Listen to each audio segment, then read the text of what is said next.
تازەترین شیکارەوەیە کە ئەم دۆخە ئەمریکا و ئیسرائیل حەزەکەن بخۆیان لێ دەرچن و وڵاتانی کەندا و ببن بە جەمسەری شەڕەکە بۆی لە ڕووی ئابوووریەوە بە تەواوەتی داچۆڕێن ئەمجا دوجار ببنە ببەشێک لەو پرۆژەی ناوی ئاینی ئیبراهیمی و یاخود پرۆژەی ئیبراهیمی و ئەوەی کە ئیسرائیل پێویستێتیوە وڵاتەکەی ئەو هەژمونی بکا بەسەر هەمویان. ئێستا منتیقەکە لە کوڵانەوە بۆ بە تەقینەوە. دۆخی جەنگ زۆر زیاتر بووە تەنانەت خەریکە ناوچەکەش بەخۆیەوە سووتێنێ چەند سیمایەکی دیاتری وەرگرت ڕۆژەکانی جەنگ کە نزیکە بێتەوە زیاد لە 2 هەفتە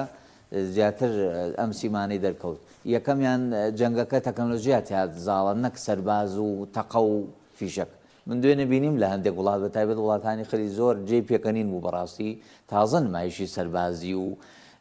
چەکدار و ینی جۆرێک لەوانەکەن لە حاڵەکە ئێستام جەنگە جەنگێکی زیاتر تەکنۆلۆژی و ئەوەی پێدەوتێ ڕۆکێت و موشک و تیار و فڕۆکە و ئەمانە زیاتر تیا زاڵێ کەواتە ئەم ڕۆل لەسەر زەوی کێمەچەکی بەهێزە ئەو زیاتر ئەم چەمکانەیە گلاکاتەوە نەک چەمکەکانی یاسا وڵاتانی ئەوەی پێدەوتێ وڵاتانی کەندا و